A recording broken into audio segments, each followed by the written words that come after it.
कि यहाँ 15 का जो नंबर है वो बड़ा पॉपुलर नंबर है। कोई 15 करोड़, कोई 15 मिनट, और उधर मोदी जी भी कहते हैं 15 लाख। हम 15 करोड़ 100 करोड़ पर भारी पड़ जाएंगे। मैं हैदराबाद में खड़ा होकर ये शिकायत कर रहा हूं कि हमारे लिए पुलिस की गोलियां तैयार हैं, हमारे लिए पुलिस की लाठियां तैयार हैं। यही तो चाहती है भाजपा, यही तो चाहती है नरेंद्र मोदी की हुकूमत के। मैंने कहा मेरे भाई, ये जो स्टूडेंट सड़कों पे निकल के आए हैं, दरअसल अमित शाह और नरेंद्र मोदी से ज्यादा पढ़े लिखे हैं। मजहबो दीन के तुम तो कातिल हो, भारत के आईन के।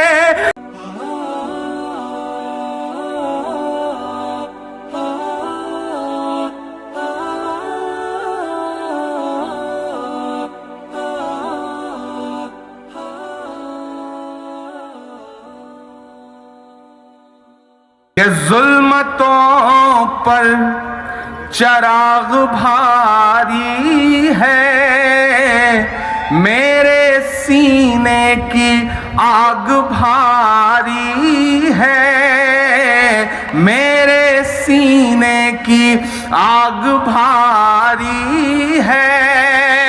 मोदी जी आपकी हुकूमत पर एक शाहीन बाग भारी है, एक शाहीन बाग भारी है, एक शाहीन।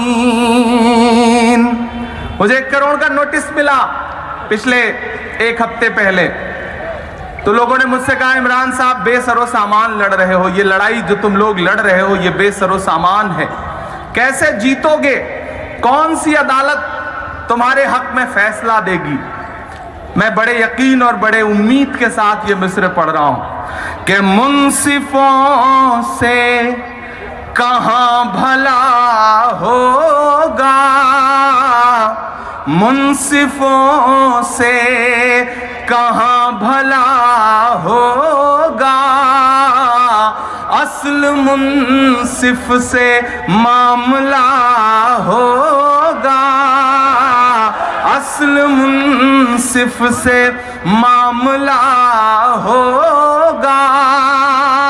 हमने रब की रजा पे छोड़ा है, हमने रब की रजा पे छोड़ा है, उस अदालत में फैसला होगा, उस अदालत में फैसला होगा, असल मुंसिफ से मामला होगा। सलाम करता हूं हैदराबाद को, शब्बीर अली साहब की मौजूदगी, रेवंत रेड्डी साहब की मौजूदगी और सदारत। इतनी बड़ी शख्सियत और इतने इंटेलेक्चुअल इंसान हैं वो कि हम दिल्ली में बैठकर भी उनके किस्से सुनते हैं, उनकी बातें करते हैं। हम उनकी मौजूदगी को सलाम। पूरा हैदराबाद मेरी आंखों के सामने है। मैं बिल्कुल इतनी तवक्को करके नहीं आया था कि मुझे इतनी बड़ी तादाद में आप नजर आएंगे, आप मिलेंगे। लेकिन मैंने बिलाल से एक बात कही थी कि बिलाल, तुम आंधियों में चिराग जलाने की हिम्मत जुटा रहे हो। अगर 10 आदमी भी कुली कुतुब शाह स्टेडियम में मौजूद होगा तो मैं आऊंगा और उन 10 लोगों को बेदार करने की कोशिश करूंगा। आज तो हजारों की तादाद में आप इकट्ठा हैं। कभी डॉक्टर उदय प्रताप ने कहा कि न तेरा है न मेरा है, ये हिंदुस्तान सबका है। नहीं समझी गई ये बात तो नुकसान सबका है। जो इसमें मिल गई नदियां वो दिखलाई नहीं देती, महासागर बनाने में मगर एहसान सबका है। लेकिन इन दिनों दिल्ली की गद्दी पर बैठे हुए 2 लोग ऐसे निकल आए हैं जो ये कह रहे हैं कि नहीं, हम नहीं मानते किसी का एहसान, हम नहीं मानते किसी की कुर्बानी। लाओ कागज का टुकड़ा दिखाओ, कागज का टुकड़ा तय करेगा कि तुम हिंदुस्तानी हो या नहीं हो। दरअसल ऐसे लोगों को हम अपनी जबान में एहसान फरामोश कहा करते हैं। ऐसे दो एहसान फरामोश निकल आए हैं जो लगातार हमारे पुरखों की कुर्बानियों को भी नजरअंदाज कर रहे हैं और हिंदुस्तान के उन तमाम अमन पसंद लोगों के जज्बात से भी खेल रहे हैं जो ये कहते हैं कि नहीं, ये हिंदुस्तान सबका है। अब वो तय करेंगे कि नहीं, ये हिंदुस्तान उसका है जो उन्हें कागज दिखाएगा। मैं तो उनसे कह रहा हूं कि नरेंद्र मोदी साहब, अमित शाह साहब, अगर कागज देख करके ही आप हमें सिटीजनशिप देंगे, आप हमें मानेंगे कि हम हिंदुस्तानी हैं या नहीं हैं, तो कल दिल्ली में जिस हैदराबाद हाउस में बैठ करके आप ट्रंप के साथ समझौतों पे दस्तखत करेंगे, निकलवा लीजिए उसके कागज, आपको पता चल जाएगा कि हम हिंदुस्तानी हैं या नहीं हैं। निकलवा लीजिए उस हैदराबाद हाउस के कागज। और अगर आपको कागज देख करके ही हमारा आधार कार्ड तय करना है, हमारी सिटीजनशिप तय करना है, तो आज आप जहां खड़े थे ताजमहल के सामने आगरा में, जहां खड़े होकर के डोनाल्ड ट्रंप और उनकी मिसेज फोटो खिंचवा रही थी, उसके भी कागजात निकलवा लीजिए। आपको पता चल जाएगा कि हम हिंदुस्तानी हैं या नहीं हैं। अगर इन इमारतों और इन इमारतों के वारिसों से आपको तकलीफ है तो आज ट्रंप साहब को फिर ताजमहल नहीं दिखाना था, उन्हें ले जाकर के जो आपने शौचालय बनवाए थे वही दिखाया होता तो बेहतर रहता। लेकिन वो ये कह रहे हैं कि हम नहीं मानेंगे साहब, वो मानने को तैयार नहीं है। अगर वो मानने को तैयार नहीं है तो मैं भी हैदराबाद की इस तारीखी सरजमीन पे खड़ा होकर कह रहा हूं कि मेरा नाम इमरान प्रताप गढ़ी है। 4-5 दिन पहले आपने मुझे 1 करोड़ रुपए का नोटिस दिया है, शुक्रिया आपका। ऐसी नोटिस को हम नोटिस लेने वाले नहीं हैं। आप देते रहिए हमें नोटिस, लेकिन अगर आप सोचेंगे कि इससे हमारी आवाज बंद हो जाएगी तो आप गलतफहमी के शिकार हैं। हिंदुस्तान का हर शहर इस वक्त उठ खड़ा हुआ है। हमें पता है आपके मंसूबे बहुत खतरनाक हैं, दिल्ली जल रही है और आप नमस्ते ट्रंप करने में लगे हुए हैं, लेकिन ये कुर्बानियां जो हमारी माएं, हमारी बहनें दे रही हैं वो जाया नहीं जाएंगी। यहां भी बड़ी तादाद में हमारी माएं बहनें बैठी हैं। मैं अक्सर इस बात की हैदराबाद के सामने खड़े होकर शिकायत भी कर रहा हूं और गुजारिश भी कर रहा हूं कि वो हैदराबाद जिसके लिए तकरीरों में यह कहा जाता है कि हिंदुस्तान के मुसलमानों का मरकज हैदराबाद है, मुझे हैरत है कि उस हैदराबाद में कोई शाहीन बाग क्यों नहीं है। मेरा सवाल है यह हैदराबाद से कि उस हैदराबाद में शाहीन बाग क्यों नहीं है। मुझे हैरत है कि मैं तकरीरें सुना करता था कि कार की स्टीयरिंग तो हमारे हाथ में है। अगर कार की स्टीयरिंग आपके हाथ में है तो मुझे बताइए कि एहतजाज करने वाली हमारी माओ बहनों को कुचलने की हिम्मत कैसे दिखा रही है ये कार। और ऐसी स्टीयरिंग हाथ में रखने का क्या फायदा जो कार हमारे लोगों को कुचलने की हिम्मत दिखाए और आप उसकी स्टीयरिंग पकड़ के बैठे रहिए। यह वक्त कार की स्टीयरिंग हाथ में लेने का नहीं है, बल्कि कार के ब्रेक पे पैर रख देने का वक्त है। अगर हिम्मत है तो वो करिए, जरूरत उसकी है। मैं हैदराबाद में खड़ा हूं, मुझे पता है मैं जो बोल रहा हूं वो कहां तक उसका संदेशा जाता है, लेकिन मैं ये भी जानता हूं कि आज 65 से ज्यादा दिन हो गए हैं जब मैं अपने घर नहीं रहा हूं। मैं मुसलसल सफर में हूं, क्योंकि मेरी मां ने मुझसे एक दिन कहा था, जब जामिया की निहत्थी बच्चियों पर लाठियां बरसी थीं तो मैं मौजूद था उस दिन दिल्ली पुलिस मुख्यालय के सामने, और मैं खड़ा होकर के रात के 10 बजे से सुबह के 3:30 बजे तक 4 डिग्री टेम्परेचर में नारे लगा रहा था, क्योंकि मेरी मां ने मुझसे कहा था कि यह वक्त ऐसा है कि जाओ और उनके साथ खड़े हो जाओ, मैं ये समझूंगी कि तुमने मेरे दूध का हक अदा कर दिया है। यह वक्त ऐसा वक्त है, मैं इसलिए खड़ा हूं। मैं शहर दर शहर जा करके लोगों से सवाल कर रहा हूं, लोगों से बात कर रहा हूं, लोगों को बेदार करने की हिम्मत जुटा रहा हूं मेरे भाई। लेकिन दिल्ली में बैठे हुए लोगों के इरादे बहुत खतरनाक हैं। जब गृह मंत्री जी क्रोनोलॉजी समझाते हुए कहते हैं कि पहले सीए आएगा, फिर एनआरसी आएगा, फिर घुसपैठिए बाहर किए जाएंगे। अमित शाह साहब, कौन घुसपैठिया? हम आपको घुसपैठिए लगते हैं? अरे हम घुसपैठिए नहीं हैं। घुसपैठिए आपके गुजरात के मुख्यमंत्री विजय रूपानी हैं, जो बर्मा में पैदा हुए थे और हिंदुस्तान में आकर के सियासत कर रहे हैं। हम घुसपैठिए नहीं हैं। घुसपैठिया वो होता है जो हिंदुस्तान से बाहर पैदा हुआ रहा हो। बाहर तो पैदा अडवाणी जी भी हुए थे जो आजादी के बाद हिंदुस्तान में आए। हम घुसपैठिए नहीं हैं। लेकिन मोदी साहब दिल्ली के रामलीला में खड़े होकर के कहते हैं कि नहीं, कोई एनआरसी पे बात ही नहीं हुई है मुल्क में, कोई डिटेंशन सेंटर ही नहीं है। लेकिन सोशल मीडिया और डिजिटल मीडिया का जमाना है, उनका झूठ देश के सामने ला करके रख दिया। मैं पूरी जिम्मेदारी से कह रहा हूं कि इस मुल्क ने इससे पहले बड़े खराब प्राइम मिनिस्टर देखे होंगे, बड़े बेकार प्राइम मिनिस्टर देखे होंगे, लेकिन इनसे ज्यादा झूठा प्राइम मिनिस्टर इस मुल्क ने पहले कभी नहीं देखा है। मैं पूरी जिम्मेदारी से यह बात कह रहा हूं। हैदराबाद की तमाम जिम्मेदारान शख्सियत यहां बैठी हुई हैं। मैं आपसे भी गुजारिश कर रहा हूं कि हैदराबाद वालों, पूरा हिंदुस्तान आपकी तरफ बड़ी उम्मीदों से देखता है। हम 19 लाशें उठा करके आपके बीच आए हैं। हमने अपने हाथों से 19 लाशें उठाई हैं। मैं उत्तर प्रदेश में रहता हूं, उत्तर प्रदेश से आपके बीच में आया हूं, जहां योगी माइक से कहते हैं कि ठोंक दो और गोली मार दो, लेकिन हम उन आंधियों में भी चिराग जलाने की हिम्मत जुटा रहे हैं। हमारे लिए नोटिसें तैयार हैं, हमारे लिए पुलिस की गोलियां तैयार हैं, हमारे लिए पुलिस की लाठियां तैयार हैं। लेकिन मेरा अपना मानना है कि लहरों से लड़ा करता हूं दरिया में उतरकर। साहिल पे खड़े होकर मैं साजिश नहीं करता। वो जिससे पसीने की महक आती नहीं है, वो खून मेरे जिस्म में गर्दिश नहीं करता। हैदराबाद वालों, पूरा हिंदुस्तान आपकी तरफ बड़ी उम्मीदों से देख रहा है। मेरी माएं बहनें बैठी हैं, मैं आपको सलाम करने आया हूं। मेरी माओ बहनों, मैं मुसलसल आपकी खबरें पढ़ रहा हूं। जब ये देख रहा हूं कि ये हुकूमत इतनी डरी हुई है कि एक निहत्थी लड़की भी अगर एक प्ले कार्ड लेके बैठ जाती है कि रिजेक्ट एनआरसी, रिजेक्ट सीए, तो केसीआर साहब उसे पुलिस से अरेस्ट करवा देते हैं। मुझे हैरत है कि ये इतनी डरी हुई सरकार कैसे है, जब आपके रहनुमा हैदराबाद से बाहर जाकर के अलग अलग जलसों में खिताब करते हुए कहते हैं कि एहतजाज करो, तुम्हारा बुनियादी हक है। तो मुझे हैरत है कि फिर वो हैदराबाद में एहतजाज करने वालों के साथ जो जुल्म और सितम हो रहा है उसे रोकते क्यों नहीं हैं। मुझे अवाम ने बताई हैं ये बातें। मैं आपके दिल का जो दर्द है उसे आपके सामने रखने की कोशिशें कर रहा हूं। एक बात और बहुत जिम्मेदारी से यहां कहना चाहता हूं, हैदराबाद वालों, ये लड़ाई बहुत बड़ी है।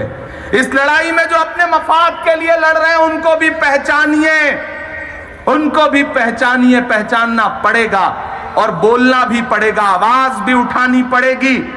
ऐसे लोगों से भी पूछिए कि भाई आप क्यों बांट देना चाहते हैं, आप क्यों झुठला देना चाहते हैं उन लोगों को जो हमारे न होते हुए भी हमारी लड़ाई लड़ रहे हैं, हमारे भाई की तरह खड़े हैं मैदान में। अच्छा, हैदराबाद का तो मामला ही कुछ ऐसा है कि मुझे तो हैरत है कि यहां 15 का जो नंबर है वो बड़ा पॉपुलर नंबर है। कोई 15 करोड़, कोई 15 मिनट, और उधर मोदी जी भी कहते हैं 15 लाख। 15 बड़ा टिपिकल लफ्ज है। लेकिन मैं यहां खड़ा होकर एक बात कह रहा हूं, मेरे रहनुमाओं, आप जब 15 मिनट और 15 करोड़ का जहर उगलते हैं तो उसे हिंदुस्तान के आम मुसलमानों को निगलना पड़ता है। आपको ये बात सोचनी भी पड़ेगी, आपको सोचनी पड़ेगी, क्योंकि मैं लाशें उठा के आया हूं। मैं माओ बहनों के आंसू अपने दामन में लेकर के आपके बीच आया हूं, जिनके आंसू पोंछने कोई नहीं पहुंचा। मेरी ये शिकायत है।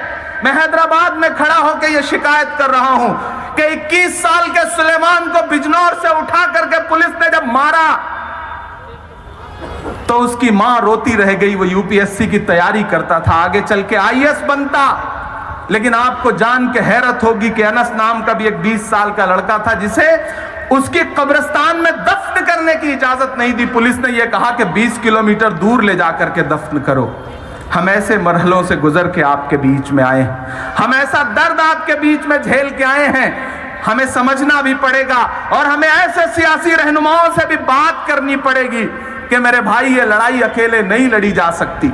आप कैसे नकार सकते हो, आप कैसे इनकार कर सकते हो अनुराग कश्यप की हिम्मत को, आप कैसे नकार सकते हो स्वरा भास्कर को, आप कैसे नकार सकते हो अनुभव सिन्हा को, आप कैसे नकार सकते हो 21 साल के उस हरजीत सिंह को जो दिल्ली यूनिवर्सिटी में पढ़ता है, लेकिन उस एक दिन जा रहा था एनआरसी के प्रोटेस्ट में हिस्सा लेने के लिए जंतर मंतर। तो उसने देखा कि सामने अमित शाह भाषण दे रहे हैं दिल्ली इलेक्शन में, और हरजीत को जोश आया। उसने सोचा जंतर मंतर जाके क्या सवाल पूछना, सामने अमित शाह खड़ा है, लाओ इससे सवाल पूछते हैं। वो कूद गया सामने और अमित शाह के सामने बोला रिजेक्ट एनआरसी, रिजेक्ट सीए। उसे अमित शाह की पुलिस ने और अमित शाह के गुंडों ने बहुत पीटा। आप कैसे इनकार कर सकते हो उसके एहसान को? आप कैसे इनकार कर सकते हो सूर्या रजप्पन नाम की उस एडवोकेट को, जो अमित शाह लक्ष्मी नगर दिल्ली में कैंपेन कर रहे थे तो अपने घर के बाहर से उसने बैनर लटका दिया कि रिजेक्ट एनआरसी, रिजेक्ट सीए। उसी शाम उसके लैंडलॉर्ड ने उसे उसके घर से बेदखल कर दिया। आप कैसे इनकार कर सकते हो? आप नहीं इनकार कर सकते। आप कैसे नकार सकते हो जंतर मंतर पर बैठी हुई प्रियंका गांधी को? आप कैसे नकार सकते हो? सुलेमान से लेकर के मुजफ्फरनगर से लेकर के लखनऊ में एसआर दारापुरी और सदफ जफर के घर जाने के लिए पुलिस से झड़प करके स्कूटी पर बैठ के जाती हुई प्रियंका गांधी को कैसे नकार सकते हो? आप कैसे नकार सकते हो हेमंत करकरे की शहादत को, जो आपके लिए अपनी जिंदगी कुर्बान कर गए? आप कैसे नकार सकते हो गोपी कन्नन को, जिसने आईएएस की नौकरी को ठोकर मार दी ये कहते हुए कि एनआरसी और सीए का जो कानून है वो इस मुल्क के आईन के खिलाफ है? आप कैसे नकार सकते हो गोपी कन्नन को, जब आप माइक पर खड़े होकर के कहते हो 100 करोड़ और 15 करोड़? तो आप बताओ कि ऐसे लोगों को आप 100 करोड़ में रखते हो या 15 करोड़ में रखते हो? मेरा सवाल है आपसे, आप कैसे नकार सकते हो राजघाट पर 3 डिग्री टेम्परेचर पे बैठी हुई सोनिया गांधी को? आप कैसे नकार सकते हो कश्मीर के लोगों का दर्द बांटने के लिए लाख पाबंदियों के बावजूद फ्लाइट पकड़ करके दिल्ली में लैंड करने की, दिल्ली से टेक ऑफ करके कश्मीर में लैंड करके हिम्मत जुटाने वाले राहुल गांधी को कैसे नकार सकते हो? आप कैसे नकार सकते हो अमित शाह और नरेंद्र मोदी की धमकियों के बावजूद न झुकने वाले लालू प्रसाद यादव को? आप कैसे नकार सकते हो? आप नहीं नकार सकते, और नकारिए भी मत, क्योंकि नकार देंगे तो अलग थलग पड़ जाएंगे। यही तो चाहती है भाजपा, यही तो चाहती है नरेंद्र मोदी की हुकूमत के आप अलग थलग पड़ जाएं। ये लड़ाई सबकी है मेरे भाई। ये जितने बड़े बड़े बोलने वाले, बड़े बड़े तकरीरें करने वाले जो है ना, ये माइक पर तो कहते हैं कि हम 15 करोड़ 100 करोड़ पर भारी पड़ जाएंगे, लेकिन जब शाहीन बाग की बहनों को वहां से गोली मार के उठाने की धमकी कोई गुंडा देता है तो ये दिल्ली में नजर भी नहीं आते। नजर कौन आता है? पंजाब से 4 बसें भर के सरदार भाई आते हैं। आपकी सदाएं आ गई हैं तो इंशाल्लाह मैं कोशिश करूंगा कि थोड़ा थोड़ा आपको सुनाता भी रहूं, थोड़ी थोड़ी आपसे गुफ्तगू भी करता रहूं। हाँ, चाय वाला भी सुना दूंगा, सारी नज़में भी सुना दूंगा, मैं वो सब करता रहूंगा। मैं थोड़ी थोड़ी आपसे गुफ्तगू करते हुए आगे बढ़ूंगा। लेकिन 2 जरूरी चीजें, मैं कुली कुतुब शाह स्टेडियम में खड़ा हूं, यहां खड़ा होकर के उन माओ बहनों को सलाम, अब तक इस कानून के खिलाफ मुसलसल आवाजें बुलंद कर रही हैं। मैं सईदाबाद अकबरबाग की उन 17 बेटियों को सलाम करता हूं जिन्होंने 13 दिन जेल काटी है। मैं उनको सलाम करता हूं। मैं सलाम करता हूं चार मीनार की 40 साल से बंद पड़ी हुई उस मस्जिद को, जो इंतजार कर रही है कि वो कब खुलेगी। मैं सलाम करता हूं। मैं हैदराबाद में पहली बार इस तरह आपसे मुखातिब हूं, लेकिन यहां खड़े होकर के अलल ऐलान ये कह रहा हूं कि मुझसे मेरे होने की पहचान नहीं ले सकते हो, मुझसे मेरे होने की पहचान नहीं ले सकते हो। जब तक रब ना चाहे मेरी जान नहीं ले सकते हो, जब तक रब ना चाहे मेरी जान नहीं ले सकते हो। मेरी सांसों में जलती बारूदें तो भर सकते हो, मेरी सांसों में जलती बारूदें तो भर सकते हो, लेकिन तुम मुझसे मेरा ईमान नहीं ले सकते हो, लेकिन तुम मुझसे मेरा ईमान नहीं ले सकते हो। ये लहराते हुए तिरंगे। यहां मौजूद हजारों की तादाद में हैदराबाद अजीब हुकूमत है, कहती है कि ना तो पैन कार्ड मानेंगे, ना तो वोटर आईडी मानेंगे, ना तो आधार कार्ड मानेंगे। तो मेरा मन करता है मैं अमित शाह से पूछूं तो क्या भैया ये सारे कागज जियो का सिम खरीदने के लिए बनवाया था, फिर बनवाया किस लिए था? गजब तो यह है साहब, अमजद साहब, गजब तो यह है कि कहते हैं हम पासपोर्ट भी नहीं मानेंगे। वो पासपोर्ट जिसे लेके मैं लंदन में लैंड करता हूं तो वो कहता है कि आप हिंदुस्तान के शहरी हैं। अमेरिका में लैंड करता हूं तो अमेरिका कहता है कि आप हिंदुस्तान के शहरी हैं। लेकिन हिंदुस्तान कहता है कि वो पासपोर्ट भी आपकी शहरियत साबित करने के लिए काफी नहीं है। मुझे कभी कभी लगता है इस हुकूमत के सलाहकार कौन है, इन्हें समझा कौन रहा है। मैं एक दिन जंतर मंतर पे खड़ा था तो मीडिया वालों ने मुझसे कहा कि बहुत बड़ी तादाद में स्टूडेंट्स निकल के आए हैं, इन्हें उकसाया किसने है, इन्हें बगलाया किसने है? मैंने कहा मेरे भाई ये जो स्टूडेंट सड़कों पे निकल के आए हैं दरअसल अमित शाह और नरेंद्र मोदी से ज्यादा पढ़े लिखे हैं, इन्हें कोई उकसा नहीं सकता है। मैं तो हुकूमत से पूछ रहा हूं कि हुकूमत को कौन से इजराइल ने और कौन से अमेरिका ने उकसाया है जो अपने ही हिंदुस्तानी शहरियों के खिलाफ खड़े हो गए। वो कहते हैं कि हम आपको नागरिक नहीं मानेंगे, आपको शहरी नहीं मानेंगे। तो मैं हैदराबाद में खड़ा होकर कहता हूं कि अमित शाह और नरेंद्र मोदी, अगर आप हमें हिंदुस्तान का शहरी नहीं मानेंगे तो हम भी आपको सरकार नहीं मानेंगे। हम इनकार करते हैं आपको सरकार मानने से। और अलल ऐलान ये कह रहे हैं कि होश वालों सुनो, ऐ दीवानों सुनो। लगे मुझे कि मैं हैदराबाद में खड़ा हूं, पीछे तक जो लोग बैठे हैं उनकी भी शिरकत होनी चाहिए। मैं आपको आप पे नजर भी रख रहा हूं और आपकी धड़कनें भी सुन के बताऊंगा।